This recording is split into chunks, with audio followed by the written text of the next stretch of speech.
By Daria Litvinova, Associated Press Moscow. Allies of jailed Russian opposition leader Alexei Navalny, who faces years in prison, called for new protests next weekend to demand his release, following a wave of demonstrations that turned out tens of thousands across the country in a defiant challenge to President Vladimir Putin. Mass rallies took place Saturday in over 100 cities in what observers said was the largest outpouring of anger in years, and Navalny's supporters urged protesters to keep up the pressure. Navalny strategist Leonid Volkov tweeted Monday for more demonstrations on January 31 in all Russian cities. Ellipsis. For Navalny's freedom. For our freedom. For justice. During Saturday's protests, over 700 people were detained, according to OVD-Info, a human rights group that monitors political arrests. The group said the number was a record in its 9 years of work. More than 400 detentions occurred in Moscow alone, also a record, according to Russian media. Some of those detained were released without charges, but many others faced court hearings. In Moscow, courts have handed jail terms ranging from 7 to 15 days to at least 30 detainees and fined 64 others.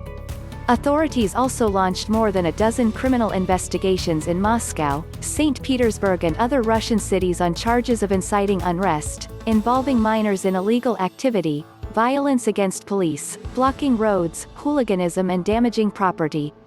Navalny's team said Russia's investigative committee also is probing violations of virus-related restrictions.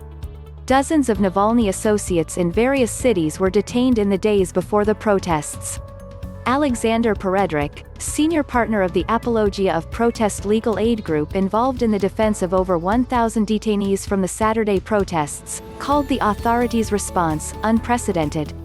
Navalny, an anti-corruption campaigner and Putin's fiercest critic, was arrested January 17 as he returned to Russia from Germany, where he had spent nearly 5 months recovering from nerve agent poisoning that he blames on the Kremlin. Russian authorities deny the accusations. He was ordered jailed for 30 days but faces years in prison, with authorities accusing him of violating the terms of a suspended sentence in a 2014 conviction for financial misdeeds. Navalny has said the conviction was politically motivated.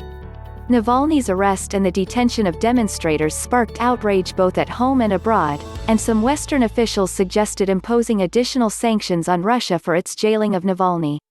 White House Press Secretary Jen Psaki urged the immediate and unconditional release of Navalny, as well as those who were detained in the crackdown. Psaki did not say when President Joe Biden plans to speak to Putin.